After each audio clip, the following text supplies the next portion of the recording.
Entreprendre hors des normes est le podcast dédié aux femmes entrepreneurs qui désirent faire la différence par leur différence. Je suis Anne-Valérie Raucourt. Depuis 2010, j'accompagne les femmes originales et ambitieuses qui veulent se créer une vie riche et libre par la voie de l'entrepreneuriat. Si tu désires casser les codes, créer ta propre recette du succès et développer un business florissant au service de ta vie et de la vie, tu es ici chez toi. Dans le podcast Entreprendre hors des normes, je te dévoile, avec authenticité, profondeur et humour, des stratégies audacieuses, des approches mindset décalées et parfois même une vision perchée pour que ton business soit ton espace d'expansion. Ici, on célèbre ensemble la puissance des femmes qui osent assumer leur singularité, exprimer leur plein potentiel et laisser leur empreinte. Bienvenue dans ce nouvel épisode du podcast Entreprendre hors des normes. Nous allons parler du travail. Beau mot ou vilain mot? En tout cas, ce que je vois, c'est que la majorité des entrepreneurs croient qu'il faut vraiment travailler dur, très dur pour réussir. Alors, est-ce que c'est vrai ou est-ce que c'est faux? Je vais t'offrir dans cet épisode des réponses tout en nuances, tout en subtilité. Parce que là, on commence à approcher de la fin de l'année. Il peut y avoir cette tentation de travailler dur, plus dur, pour rattraper, pour atteindre tes objectifs, parce que tu n'es peut-être pas encore là où tu voudrais être. Ou au contraire, tu dis que foutu pour foutu, autant tout lâcher. Et quand je dis tout lâcher, c'est lâcher les efforts, pas lâcher les fauves. On est bien d'accord. Chez les femmes atypiques, souvent HPI, et beaucoup de profils atypiques, il y a souvent un fonctionnement binaire. C'est tout ou rien. Soit j'y vais à fond, soit j'y vais pas du tout. Et cette idée du dur travail, du travailler dur, ça se comprend aussi dans un contexte particulier dans lequel on baigne toutes. Il y a d'un côté le dur travail et de l'autre côté, tout comme moi, tu es sûrement exposé par contraste à des posts, des articles, des vidéos où on te vend l'idée très séduisante du succès qui arrive très vite et en travaillant très peu. Il y a ce fameux livre La semaine de 4 heures de Tim Ferriss qui avait déjà ouvert la voie sur ce concept du succès. Ça date d'il y a longtemps, le livre date de 2007, 18 ans. Et depuis lors, cette idée de travailler le moins possible, elle a pris plein de formes.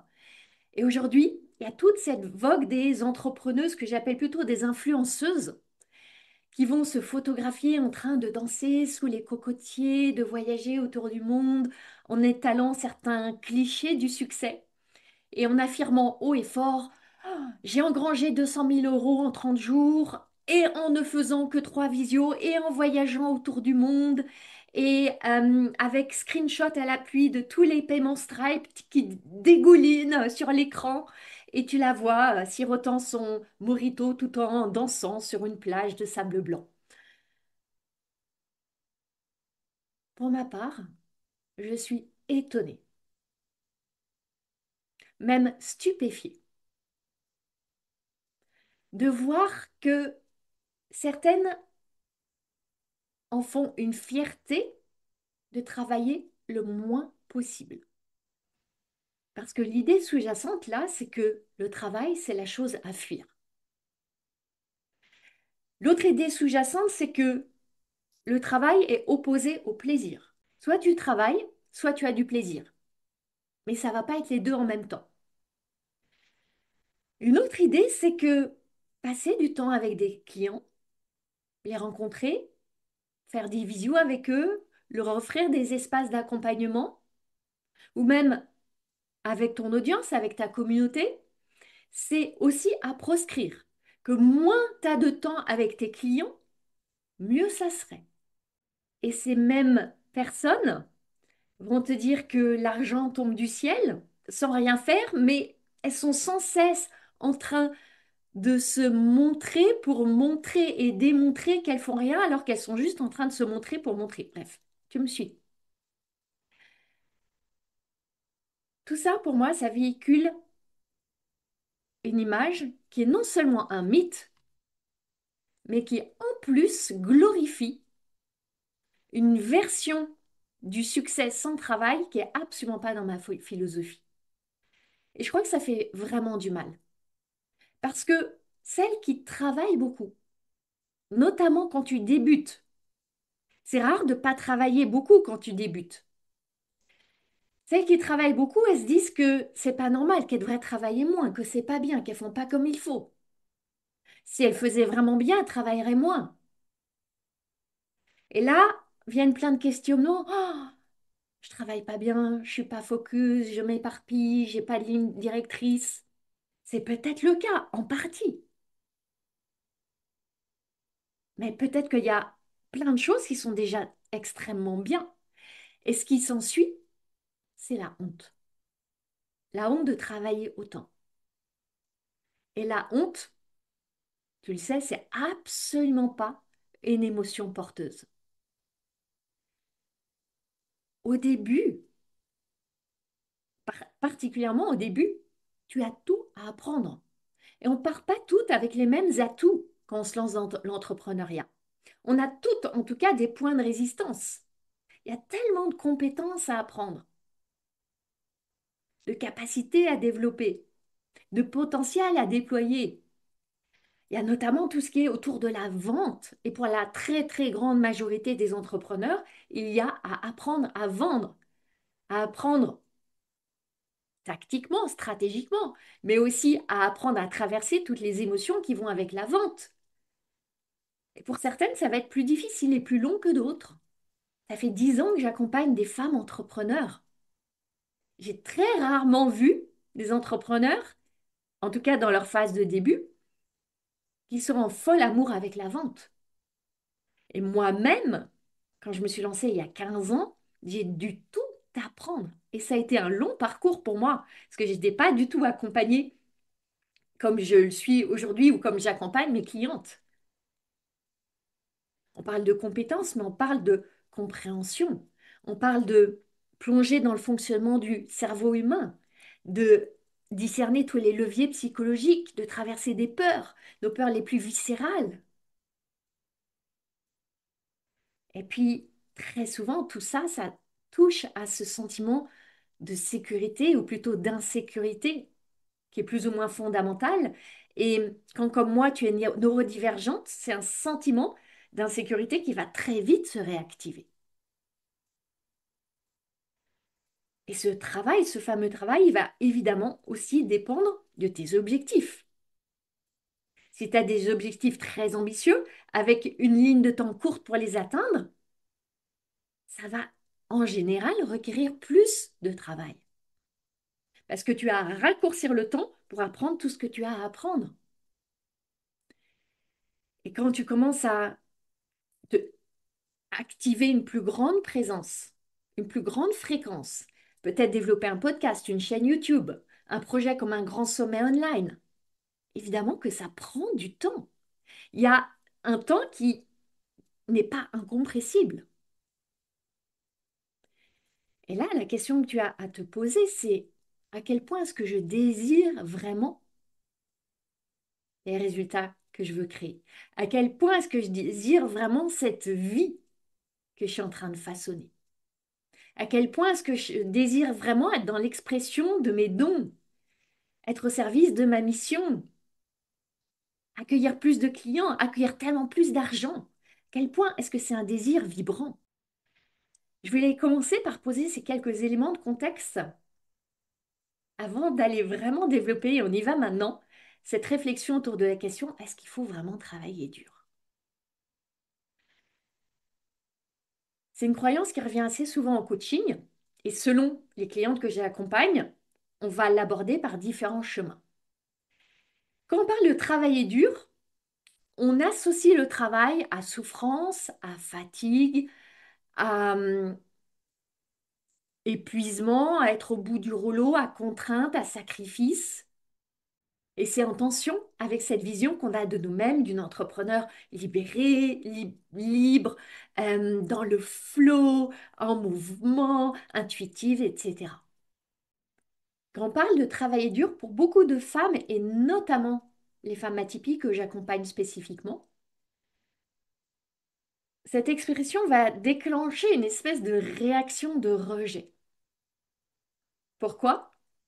Parce que ça a été très longtemps leur mode de fonctionnement naturel, qui a mené pour certaines à l'épuisement, au sentiment de ne pas se respecter, de s'oublier, à un corps en souffrance. Et là, on parle de femmes qui font jamais les choses à moitié. C'est blanc ou noir, chaud ou froid. Quand on y va à fond. On veut tout, tout comprendre, tout maîtriser, tout créer, tout ressentir, l'intensité. Et quand on parle de travailler dur, ce que ça déclenche, c'est ah non, pas encore. Parce que, et tous les risques que peut-être elles ont vécu dans leur vie passée. Et là, il y a le système nerveux qui est en alarme, qui dit non, stop, on n'y va plus. C'est là que je vais te proposer une autre version, une autre nuance, qui va décoller le mot dur de cette douleur à laquelle c'est souvent associé, pour aller plutôt imaginer à quoi ça pourrait ressembler l'idée de travailler avec intensité, sans violence, sans souffrance, mais avec intensité. Là, je veux vraiment comparer, presque opposer, et tu vas voir, suis-moi, cette notion de travailler dur et de l'autre côté, l'idée de travailler avec intensité. L'intensité qui va évoquer l'engagement, le focus, la détermination. Travailler dur, ça consomme ton énergie. Travailler avec intensité, ça peut consommer l'énergie physique, parce que oui, tu vas donner, mais tu vas recevoir et recréer de l'énergie aussi. La majorité des femmes que j'accompagne ont beaucoup d'énergie. Une énergie aussi très fluctuante. Cette énergie, quand elle est canalisée, elle peut littéralement déplacer des montagnes. Et quand elle est désalignée, elle peut aussi tout brûler. L'intensité chez une femme atypique, c'est comme un moteur de Formule 1. C'est ultra puissant, mais ça peut aussi chauffer très vite et brûler. On est de ces femmes qui ne faisons pas semblant. Quand on a une idée, on y va, on plonge. On pense fort, on ressent fort, on aime la profondeur et c'est une force. Je veux vraiment insister là-dessus, c'est une force. Mais il reste souvent des scories d'expériences d'épuisement où ça a mené. Et ça crée chez des entrepreneurs une peur de revivre un cycle d'avant, de à nouveau se perdre dans le travail. Là, ce que je veux dire qui est vraiment important, c'est que travailler fort, c'est pas synonyme d'épuisement. Ce qui épuise, c'est pas l'effort. Ce qui épuise, c'est la résistance à l'effort. C'est quand tu te bats contre ta nature, contre ton rythme, contre tout ce que le réel t'amène dans ta vie. Écoute bien la différence. Quand tu travailles dur, il y a très souvent sous-jacente une peur du manque, notamment autour de l'argent. Il y a ce sentiment que tu ne contrôles pas l'argent, que tu ne contrôles pas quand il va rentrer, tu ne maîtrises pas ta capacité à le faire rentrer dans ton business et tu vas continuer à travailler, travailler, travailler pour compenser ce sentiment de non-maîtrise. Quand tu travailles intensément, il y a au contraire une forme de confiance, de désir. Tu travailles intensément parce que oui, tu désires créer de l'argent, Mais t'es pas dans la panique, le manque. Tu sais que si tu décides de t'arrêter, c'est pas un problème. Tu sauras générer de l'argent quand tu le désires. C'est ce concept d'avoir la main sur le robinet à argent que j'ai développé dans un épisode du podcast précédent. C'est ce qu'on fait dans le Mastermind Paradoxe. J'accompagne beaucoup de femmes qui ont été avant dans un mode travailler dur pour combler le manque avec acharnement et elles découvrent qu'on peut créer depuis un autre espace. Parce que en parallèle, elles apprennent cette capacité de générer de l'argent à la demande. Donc la première chose qui distingue travailler dur et travailler intensément, c'est l'intention. Tu travailles dur pour compenser un manque. Un manque notamment de solidité dans ta confiance, dans tes objectifs, dans tes capacités, dans l'argent qui est là en abondance. Tu travailles dur parce que tu perçois que tu as un manque de résultats, que tu es en retard, que tu n'es pas là où tu voudrais être, qu'il faut rattraper, que tu devrais être ailleurs. Tu devrais déjà avoir tant d'argent sur ta trésorerie, tu devrais déjà générer tant de chiffre d'affaires, tu devrais déjà avoir atteint tel objectif. Et si tu t'arrêtes, c'est comme si tout allait s'effondrer, parce que c'est fragile. Le sentiment qui se cache derrière, c'est ce sentiment qui dit je ne suis pas assez. Donc c'est un puissant fin de travailler dur pour compenser le je ne suis pas assez. C'est le tonneau des Danaïdes. Tu le remplis et ça se vide. Et c'est pas neutre parce que ça crée évidemment de la tension, de la pression, du stress, des erreurs, des décisions qui ne sont pas prises depuis un espace de discernement, plein d'émotions que exactement tu veux éviter en travaillant dur et que tu crées en travaillant dur. Quand je vois ces femmes qui travaillent vraiment dur, ça peut prendre plusieurs visages, presque plusieurs identités, j'ai envie de dire. Il y a celles qui vont dire je suis déterminée, je suis engagée, c'est nécessaire que je travaille comme ça. Et là, dans ces affirmations-là, quelque part, elles vont presque chercher une glorification de leurs efforts. Et puis il y a celles qui vont dire non mais moi, c'est la passion, c'est la flamme, j'aime tellement ce que je fais. En fait, c'est drôle, c'est fun, je m'amuse. Mais on voit bien qu'en réalité, il n'y a pas beaucoup de fun et d'amusement. Là, cette posture-là, elle veut cacher la honte. Et je vais y revenir juste après, à ce volet-là. Maintenant, oui, oui, tu peux réussir sur cette voie-là. Est-ce que ça va être durable? Ça va être éprouvant de rendre ça durable. Est-ce que ça va être épanouissant, joyeux? Très probablement pas. Maintenant, parlons de cette notion de travailler avec intensité. Cette intensité qu'il y a certainement chez toi puisque tu écoutes ce podcast. Quand tu travailles avec intensité, il y a de la fierté. Oui, tu fais des efforts. Oui, tu te donnes à fond. Oui, tu t'investis et tu en es fier, authentiquement fier. Quand je pense à ces moments où, par exemple, les deux éditions du sommet Entreprendre hors des normes, quand la première année du lancement de Sacré-Bise, je faisais une masterclass par mois. Quand j'ai préparé mon TEDx, ou même quand je vois comme depuis 3 ans, plus de 3 ans maintenant, je tiens ce rythme hebdomadaire du podcast, quoi qu'il advienne,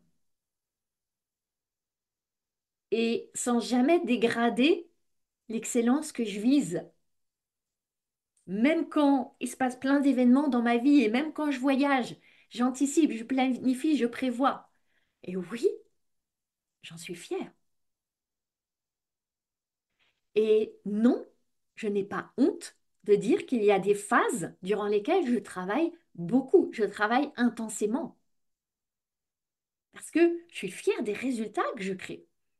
Parce que j'honore ma nature qui a cette intensité. Parce que sur ce chemin-là, je deviens celle que j'ai tellement envie de devenir, tout simplement. Et quand on parle de changer d'identité, c'est pas seulement visualiser ta future identité et lui parler et la côtoyer, la serrer dans tes bras. Non, c'est vraiment dans l'action. Acquérir ses compétences, décider d'agir plus vite, avoir plus de focus, te sentir en maîtrise, déployer les capacités qu'elle a. Et ça se passe sur le terrain de jeu de la pratique, la pratique, la pratique. Maintenant, quand on revient sur ces deux formes de travail, tu ressens des émotions très différentes. Quand tu travailles intensément, tu peux ressentir cette détermination, cette persévérance, cette constance, ce courage. C'est pas des émotions qui sont toutes extrêmement agréables, mais c'est des émotions qui donnent de l'énergie. Et c'est pour ça que je te disais tout à l'heure que travailler intensément, par certains aspects, ça va te prendre de l'énergie parce que tu décides de te donner intensément et ça va aussi te redonner de l'énergie. Alors que quand tu travailles dur, parce que tu trouves que c'est insuffisant, que tu es insuffisante, que tu es dans la peur, dans le manque, tout ça, ça ne fait que consommer de l'énergie. Donc tu vois, c'est pas une question de quantité d'heures de travail, c'est une question d'intention, de posture, de relation avec ton travail, de ressenti, d'engagement pour les résultats que tu crées. Travailler avec intensité, j'aime vraiment cette expression-là. Ça ne veut pas dire travailler plus. Parfois, oui. Parfois, ça voudra dire travailler plus, oui. Et parfois, toi, comme moi, on n'utilise pas notre temps de la manière la plus efficace. Parfois, tu finis la journée avec des tâches que tu as laissées en plan et tu vas y penser en te couchant. Le lendemain, tu vas te réveiller en te disant, oh là là, si seulement j'avais fait ça la veille, je traîne le boulet maintenant. On connaît toute cette expérience. Et inversement, tu la connais aussi, l'expérience de travailler avec intensité. Ou peut-être qu'à la fin de la journée, oui, tu es fatigué, mais c'est une saine fatigue. J'adore, moi, le sentiment, comme on dit, du devoir accompli. C'est pas un devoir. Je reprends juste l'expression populaire, l'expression de la mission accomplie, j'ai plutôt envie de dire. Et j'ai vraiment envie qu'on retire la culpabilité ou la honte qui peut y avoir à, par moment, travailler dur. Pour ma part, pendant le premier semestre là, de cette année, il y a eu des moments où j'ai flirté franchement avec le travailler dur. Parce qu'il y a des phases de ta vie où, dans ton champ personnel, il se passe des choses. Il y a des décès, il y a des séparations, il y a des événements douloureux, il y a plein de défis. Et en même temps, tu as ta casquette de chef d'entreprise. Et là, tu as le choix. Soit tu te dis, je mets le business de côté, je ralentis, on verra plus tard. Je me dédie à prendre soin de ma vie perso et c'est un choix. Soit tu te dis, mais, et c'est mon cas, mon business, c'est tellement important. Mon business, c'est mon espace de ressourcement, c'est mon espace d'épanouissement. Et je ne vais pas lâcher. Alors ça va sans doute requérir de moi de travailler plus et parfois dur, parce qu'il y a des moments où c'est exigeant, mais c'est une décision consciente et sachant que ça sera juste pour un moment. Et après ce premier semestre, pendant l'été, j'ai pris de la hauteur et j'ai exploré les manières de remettre du doux au cœur du dur. Je suis sans cesse en train d'expérimenter dans le laboratoire de mon propre business pour vivre les expériences et après pour pouvoir évidemment recueillir les leçons et en faire des transmissions. Et là, au cours de cet été, je me suis dit, OK, j'ai envie d'expérimenter vraiment différemment. J'ai envie de faire des lancements, mais plus légers, plus doux, plus souples. Et c'est ce que j'ai mis en œuvre depuis le mois de septembre. Et ça a été des très, très, très beaux succès. J'avais vraiment envie de questionner des croyances qu'il y a sur le marché qui sont encore que pour réussir un très beau lancement, il faut absolument cocher un certain nombre de choses. Il faut mettre en place toute une batterie de tunnels, de systèmes, etc. Il y a mille manières de réussir. Alors évidemment, ça dépend de plein d'éléments très personnels, très contextuels. Et c'est toujours ce que j'explore avec mes clientes, d'où elles partent, quels sont leurs actifs, leurs ressources, leurs désirs, pour tracer vraiment un plan très singulier pour chacune. Dans l'intimité de Paradoxe, on va vraiment voir le business model qui va permettre à chacune de générer infiniment plus d'argent et d'une manière qui va allier cette intensité par moment et toujours, toujours, toujours le plaisir et la joie. C'est vraiment intéressant régulièrement de questionner une pensée que tu as certainement qui est je ne peux pas obtenir tel résultat sans telle quantité de travail. Et je le vois très souvent chez mes clientes quand j'ai challenge sur leurs objectifs. Elles se retiennent en me disant, mais par exemple, une cliente que j'ai eue en coaching individuel dans le cadre de Paradoxe hier, elle me disait, je t'ai dit que mon objectif c'était 300 000 euros, mais en réalité, ce que je désire, c'est 500 000. Mais j'y crois pas parce qu'il va falloir que je travaille trop dur pour atteindre les 500 000. Je la vois très souvent, cette peur latente, inconsciente de se brûler. Comme je l'évoquais tout à l'heure, travailler en partant du manque, oui, ça va mener à l'épuisement. Mais quand tu travailles avec intensité, parce que tu es animé par l'idée de créer cette nouvelle identité, parce que tu crois à tes résultats, parce que ça t'anime, parce que tu désires, pas parce que tu doutes. Tu travailles pas pour effacer le doute, tu travailles pour nourrir le désir. Tu vois la différence. Là, il y a vraiment peu de raisons de te brûler. Tu vas te brûler quand ce que tu fais, ça n'a pas de sens, quand tu n'as pas cette flamme du désir, quand tes pensées et tes émotions partent dans tous les sens. Et c'est pour ça qu'avec mes clientes, celles qui explorent avec moi, notamment leur organisation, leur structuration, leur planification, on va mettre leur temps off en premier. C'est la priorité dans l'agenda. Tout le reste, et ça peut être avec beaucoup d'intensité, va s'articuler autour. Je vois une autre raison pour laquelle beaucoup de femmes se retiennent. Je l'évoquais au tout début de cet épisode. C'est la glorification, la surglorification du féminin, du flot, de suivre ses envies, d'écouter juste l'intuition. Et donc, on arrive très vite à la conclusion, on ne devrait pas trop travailler. Ça devrait juste être cool, tout léger, flowy, propulsé par les envies, et s'il n'y a pas d'envie, ben on ne fait pas.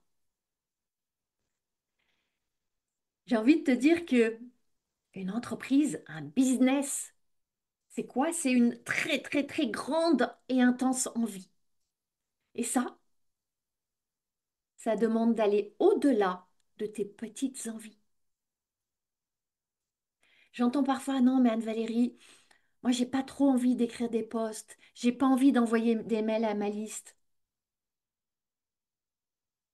Ok, et t'as pas envie d'avoir un business prospère? T'as pas envie d'avoir plus de clients? T'as pas envie de recevoir tellement plus d'argent? T'as pas envie d'exprimer vraiment ta mission? Observe bien la balance de tes envies et de tes non-envies. Je comprends bien, il y a beaucoup de femmes qui ont très longtemps nourri quasi exclusivement leur masculin, notamment dans le monde des grandes entreprises ou plus petites entreprises d'ailleurs.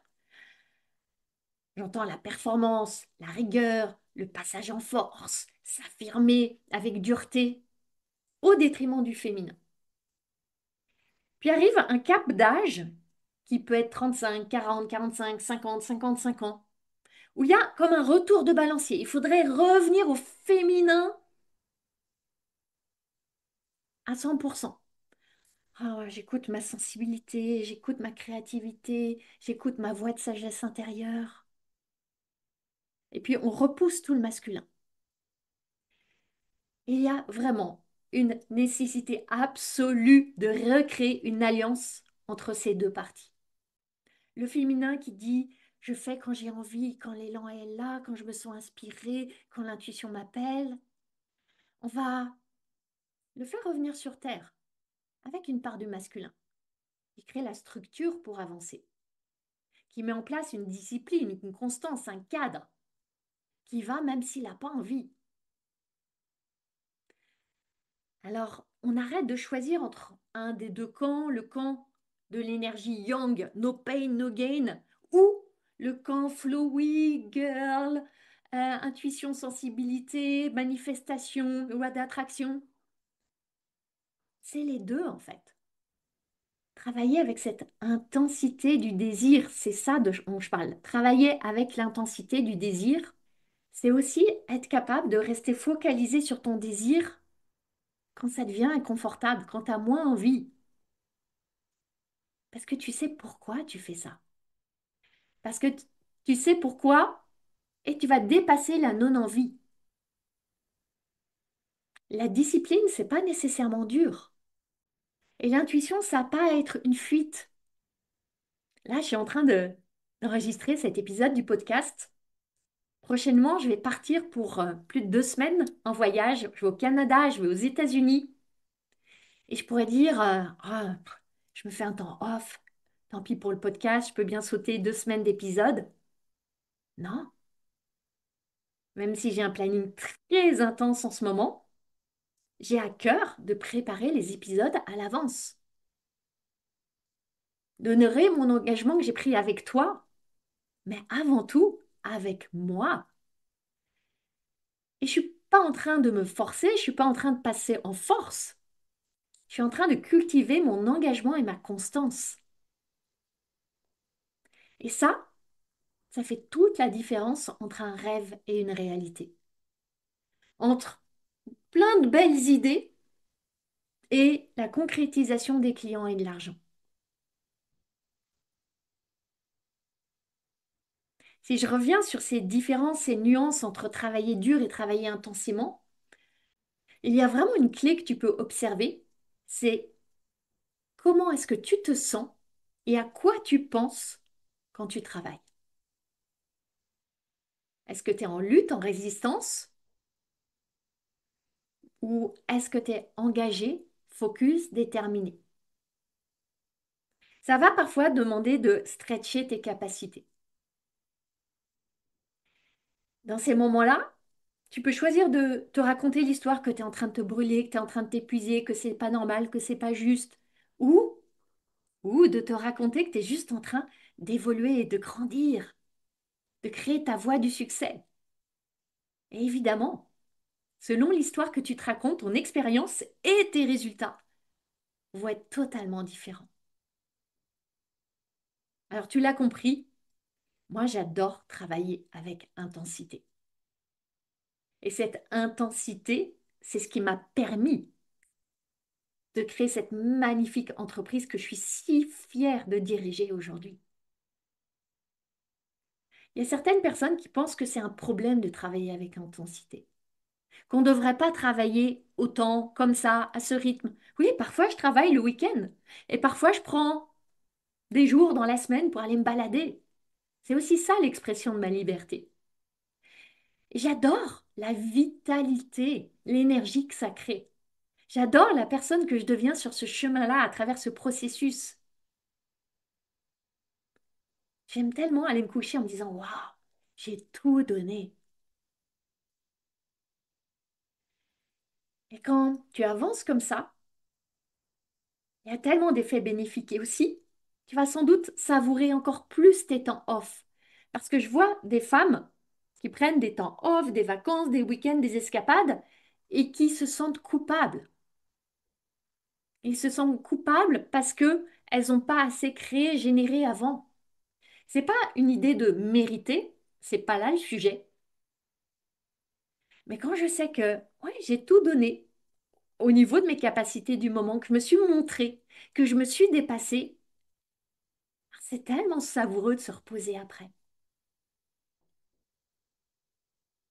Et dans tout ce processus, je crée des actifs durables qui travaillent aussi pour mon business, pour moi, pour mes clientes. J'améliore mon excellence jour après jour. Il y a tellement de bénéfices qui sont ceux qui créent par incrément un retour sur investissement à court, moyen et long terme. Au moment où cet épisode va sortir, je serai au Canada. Ensuite, je pars aux États-Unis, à New York. Pendant ce voyage, je vais m'offrir beaucoup de temps off. Est-ce que je vais déconnecter totalement? Je ne sais pas. Peut-être pas. Peut-être quelques jours ou pas. Je ne m'impose pas de prendre cette décision à l'avance. Pour moi, c'est encore une injonction qu'on voit partout sur les réseaux sociaux, l'injonction de oh, il faut absolument déconnecter pour ta santé mentale. Mais par moment, c'est pas approprié. Par moment, là, moi, je suis dans une énergie très, très haute, une énergie de service, de création, de connexion. Et j'ai pas envie de déconnecter quand je suis dans cette phase de connexion avec ma communauté, avec mes clientes. Est-ce que ça va m'empêcher de profiter pleinement? En plus, je vais pour un séminaire d'entrepreneurs au Québec. Ensuite, à New York, c'est vraiment pure vacances. Je vais en profiter pleinement. Absolument. Je sais que à mon retour, ça va être très intense parce que j'ai prévu d'offrir des expériences, beaucoup en individuel, en collectif, dans le cadre du Mastermind Paradoxe. Et en fait, j'aime ces variations d'intensité. Travailler avec intensité, ça nécessite vraiment de maîtriser le cheval de ton mental. C'est apprendre à travailler avec toi et non pas contre toi, en connaissant comment tu aimes fonctionner, comment tu aimes apprendre, comment tu aimes connecter, de quoi tu as besoin, on en revient toujours là. Et les femmes atypiques comme moi, on a cette capacité à aller très vite, à voir très loin, à être ultra rapide, à connecter plein de choses que les autres ne voient pas. Et par moments, on a besoin de retrait. Et si on est honnête, on peut voir aussi quelques attitudes un peu drôles qu'on peut avoir. Parfois, à tout prix ne pas vouloir travailler dur, on met encore plus de dureté. À vouloir à tout prix que ce soit fluide, on se met la pression pour que ce soit fluide, ce qui est évidemment à l'opposé du fluide.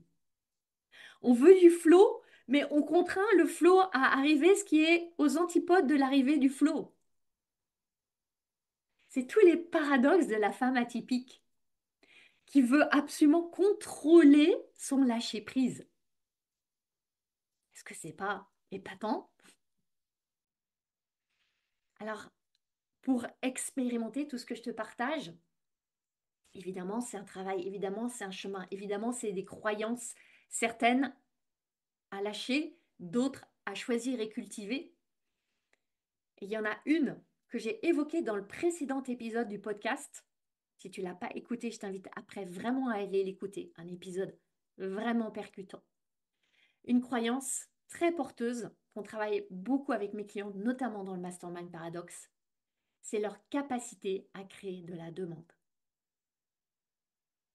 Quand tu as cette croyance, quand tu avances avec cette perspective, avec cette certitude, tu ne te sens plus du tout obligé de travailler dur. Parce que tu te sens en confiance et en maîtrise. Et le travail que tu engages, il part d'un espace d'excitation, d'enthousiasme, de confiance. Pour terminer, je veux revenir sur cette émotion que j'ai évoquée au début de l'épisode, que tu vas ressentir et que tu vas même ressentir par anticipation. Quand tu sais que tu vas, par exemple, entrer dans une phase de travail intense. La fierté. Je vois beaucoup de femmes qui s'interdisent de ressentir la fierté. Une saine, une savoureuse fierté. Et oui, tu peux être fier par anticipation, de la manière dont tu vas te dépasser, te challenger, expérimenter des choses nouvelles, oser, en visualisant tout ce que tu vas accomplir, réussir. La fierté, c'est le contrepoison de la honte que j'évoquais tout à l'heure. La honte quand tu travailles en souffrant, pour rattraper du retard, pour compenser des manques, pour combler des lacunes. Fierté versus honte. Alors oui, soyons honnêtes, il y a des moments où peut-être tu vas travailler le week-end, sauf si le week-end est sacré pour toi, où tu vas dire non à une sortie, où tu vas mettre de côté quelque chose qui à court terme te ferait envie. Et là, on va te dire que tu sacrifies ta liberté. Où tu vas te raconter l'histoire que tu n'es pas cet entrepreneur libre. Parce que la liberté, ça serait de très peu travailler. Non, tu l'as compris, c'est absolument pas ma conception de la liberté. La liberté, c'est mener ta vie comme tu l'entends. Pour ma part, j'aime travailler et j'aime voyager et j'aime vivre des escapades et des moments que je choisis. J'aime m'offrir des expériences de luxe. J'aime les très beaux hôtels, les délicieux restaurants, les massages de luxe. Et tout ça, je le mets dans des sandwichs de travail intenses. Parce que j'aime. Certains vont dire c'est paradoxal, pour moi c'est normal. Alors non, il ne faut pas souffrir pour réussir. Mais oui, il faut t'impliquer, t'investir, t'engager.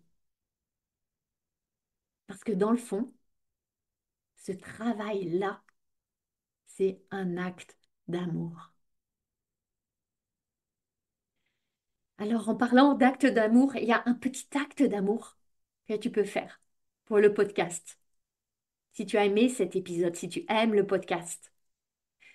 Cet acte d'amour qui compte beaucoup pour moi, pour m'aider à essaimer à diffuser le podcast, il peut prendre plein de formes. Plein de signes d'amour que tu peux envoyer au podcast. En parler à des camarades entrepreneurs dans des réseaux auxquels tu vas. Partager une story, partager un de mes posts, faire un post, lui mettre une note, un commentaire sur ta plateforme d'écoute, notamment si tu es sur Apple Podcast ou Spotify. Spotify, tu peux mettre une note, Apple Podcast, un commentaire, laisser un avis Google. Il y a plein de chemins, plein de petits actes d'amour pour soutenir le podcast. Je t'en remercie infiniment et te souhaite une magnifique suite de semaine. Ma mission, c'est d'aider les femmes comme toi à se lâcher la bride pour lâcher les fauves. Si tu aimes ce podcast, tu vas adorer la formation que je t'offre. C'est le condensé de mon approche anticonformiste du business pour t'aider à accueillir tes prochains clients joyeusement. Reçois cette formation gratuitement en cliquant sur le lien dans les notes du podcast. Je jubile déjà en pensant à tout ce que tu vas réaliser.